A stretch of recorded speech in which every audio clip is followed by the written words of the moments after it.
Solicito, vereadores e vereadoras, que registrem seus votos. Como vota Gladys Frisso? Eu voto sim, senhor presidente. Obrigado.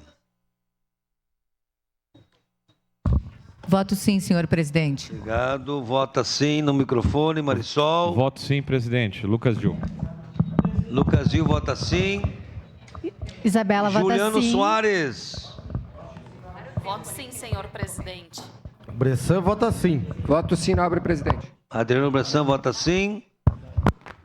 Lucas Carinhato. Votou sim. Sim, obrigado. Encerrado o registro dos votos, encerrada a votação.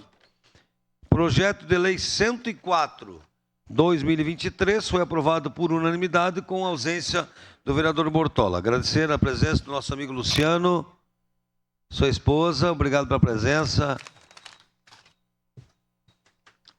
Em discussão única e votação.